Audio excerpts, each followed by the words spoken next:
Hemos venido conversando sobre lo que está ocurriendo en Nicaragua y las similitudes que hay en El Salvador con todo este tema de Alba Petróleos, todos estos dineros que vienen de Venezuela y la influencia que está teniendo esto en toda la actividad productiva también, ¿no? Y política, ¿verdad? Toda la relación entre actividad productiva, generación de recursos y reproducción de esos recursos y la conexión política que hay con esto. Y una de las cosas que me llama la atención de Nicaragua es que como que hay dos grupos de empresarios. Están los empresarios grandes del COSEP que como que han transado con el gobierno del presidente Ortega, pero hay otro grupo de empresarios que sí ve el peligro de mediano y largo plazo de esta destrucción de la república, como le llamas tú, y de la institucionalidad como tal, ¿verdad? Esa división de poderes que debe de existir y el respeto a la ley. ¿Cómo ves tú al sector empresarial? ¿Crees que va a tener la capacidad de oponerse en algún momento o después va a gobernar doña Rosario en Nicaragua y después algún hijo de Ortega? ¿Cómo ves tú el futuro de Nicaragua en base a esto? Sí, a mí me parece que bueno, antes de entrar a eso, tengo que decir que se puede entender tal vez un poco la opción que han tomado algunos sectores del empresariado de tratar de lidiar con el orteguismo. Creo que se entraron en un círculo vicioso y actualmente ya están en una posición en la cual no pueden tener capacidad para negociar. Simplemente si a Ortega no le parece algo, no tiene nada que hacer el empresariado para oponerse. Está el caso de la unidad de análisis financiero que fue aprobada hace poco, donde prácticamente el gobierno decidió por sí solo que iba a poner a un ex militar y a un ex policía a cargo de esta institución. La empresa privada, el COSEP, no le parecía que esa era la mejor manera. Tenía sus razones porque le parecía que esto era peligroso, involucrar a los militares en una unidad como esta, y además la ley tenía te dejaba ciertos espacios como para investigar a cualquiera. No había una definición clara de a quién se debía de investigar o tener lo que llamaban ellos sujetos comprometidos a dar la información para evitar este tipo de problemas de lavado de dinero, que en otras leyes están claramente establecidos. Bueno, el COSEP hizo su protesta, gritó, pataleó, hizo lo que tenía que hacer y ahí está. Y sí pasó la ley tal como está y se puso a las personas que tal vez sean buenas o tal vez sean malas, pero el ejemplo es que no hubo capacidad de la empresa privada para negociar. Simplemente en los casos que el gobierno le interese, pues está la decisión de ellos y nada más. Yo creo que el error que se cometió ahí desde un principio, el pecado original, y tal vez fue parte de la frustración no hay que echarles toda la culpa, parte es la frustración del fracaso de la oposición, del fracaso de los liberales, de ni siquiera articular una propuesta. Entonces, ante eso ellos dijeron, bueno, vamos a tener que lidiar con el orteguismo. Pero yo creo que la posición más coherente hubiera sido tener una posición firme por la institucionalidad, porque es la institucionalidad la que te va a garantizar en un gobierno sandinista, en un gobierno liberal o en un gobierno orteguista, la que te va a garantizar que ese poder no sea omnímodo, la que te va a garantizar que el señor Ortega no sea su palabra y su capricho lo que se va a decidir en cada uno de los casos. Eso lo hemos perdido en Nicaragua y yo creo que va a ser muy difícil que lo recuperemos, sobre todo porque ahora el señor Ortega es un poder económico, además de un poder político. Dicen que el poder corrompe y el poder absoluto corrompe absolutamente, ¿verdad? Definitivamente, aquí lo tenemos claro y ya el señor ya venía corrupto desde muy atrás. Ahora, ¿cuál es el futuro? O sea, él tiene 4 años por delante adicionales de este mandato. ¿Cómo vislumbras tú el futuro? Él dijo en una entrevista hace ya unos años que él tiene más de 2.000 días, casi 2.300 días de estar en la presidencia y no ha dado una sola conferencia de prensa ni una sola entrevista a un medio nacional, ni siquiera los de su propiedad. pero sí a veces vienen unas cadenas rusas y él habla. En esa entrevista él dijo que su señora madre había vivido hasta los 97 años, él esperaba heredar esa longevidad y ser presidente de Nicaragua hasta esa edad. ¿Y puede hacerlo? Ahora puede hacerlo porque pasó por encima de la Constitución, aunque la Constitución se lo prohíbe claramente, pero ya pasó por encima una vez, puede pasar por encima cuantas veces quiera, mientras en Nicaragua no exista una propuesta real.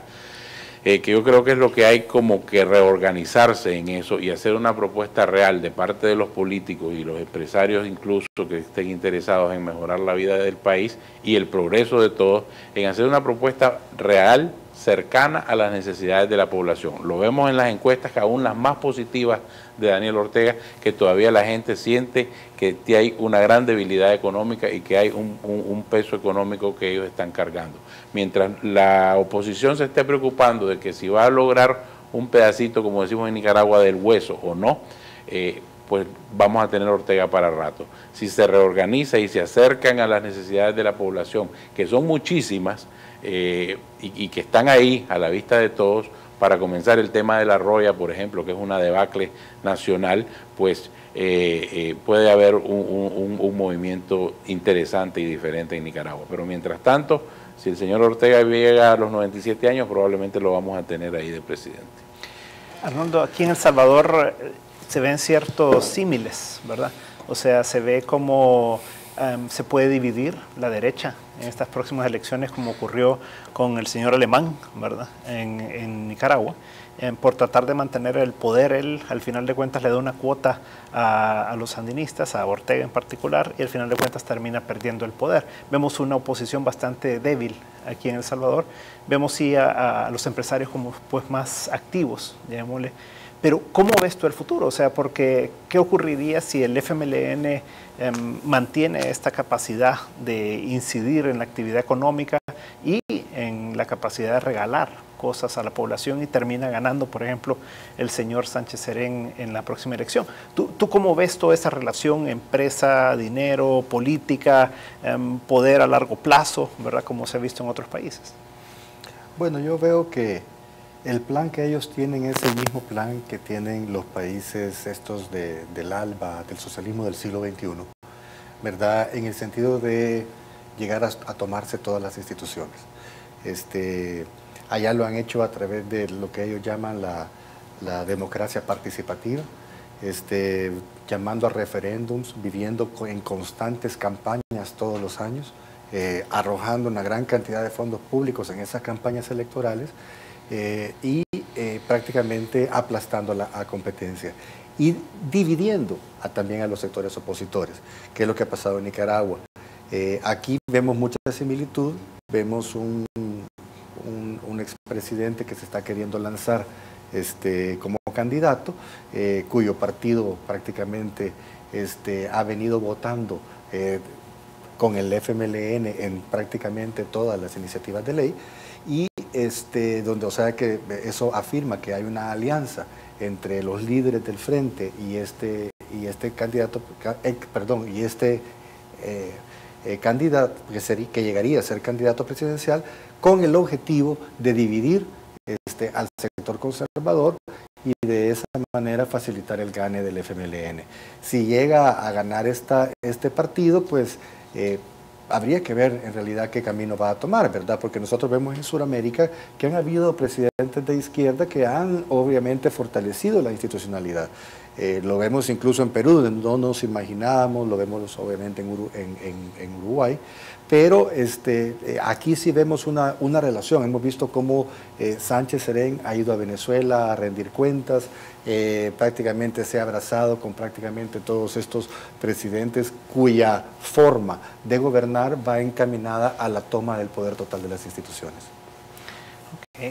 Entonces, ¿tú crees que al final de cuentas pudiéramos hacer el símil entre Alemán y Saca, que dividen a la derecha, y eso fortalece una posición de izquierda en la medida que en este caso pues allá fue Ortega, que pudiera ser Sánchez Serén, y que después pudieran haber cambios a la Constitución, porque también el señor Sánchez Serén ha mencionado eso? Sí. No, es exactamente la misma estrategia, esa misma estrategia de dividir ¿verdad? Ha sido utilizada no solamente en Nicaragua, ha sido también utilizada en Ecuador y está siendo utilizada aquí en El Salvador, tratando de dividir al principal partido opositor para facilitar la llegada del FMLN al poder. Entonces, obviamente, manteniendo esas relaciones debajo de agua y es lamentable que estas cosas sucedan en nuestro país, pues porque yo sí creo que en El Salvador hay un elemento que hace la diferencia de otros países, y es que ha nacido una sociedad civil organizada, donde no importan derechas e izquierdas, ¿verdad? O sea, donde no está tan el aspecto ideológico, sino que saben que lo más importante es cuidar que existan todos estos contrapesos institucionales, que exista un Tribunal Supremo Electoral que sea verdaderamente independiente y no partidario, que existe una Corte de Cuentas también no partidaria e independiente que se encargue de fiscalizar el uso de los fondos públicos, que esta Corte de Cuentas pueda entrar a fiscalizar esas sociedades anónimas que dependen de las empresas del Estado, ¿verdad?, para asegurar que haya transparencia y no haya corrupción. En fin, y todo eso prácticamente no se trata, como decía, de derechas o de izquierdas, sino que ya es un grupo bastante amplio. Tenemos una sala de lo constitucional que se ha mantenido dictando sentencias también en la defensa de todos estos contrapesos y que ha venido siendo apoyada también por la sociedad civil. Entonces, en la medida que la sociedad civil se mantenga custodiando, ¿verdad?, que los políticos no se apoderen, no se apropien del poder, ¿verdad?, del poder total, entonces yo creo que El Salvador sí tiene futuro. Recordemos que el poder reside en los ciudadanos y las personas que nos representan como diputados o dentro de un gobierno al final responden a los ciudadanos. Y por eso es que la ciudadanía, debemos de construir ciudadanía y denunciar, tener el valor de denunciar cuando las cosas se están haciendo mal. Y no dejarnos obviamente amedrentar por cualquier cosa que puedan hacer los que están en el poder. Okay. Bueno, muchas gracias a ambos. La verdad que creo que queda bien clara la situación en Nicaragua, en El Salvador.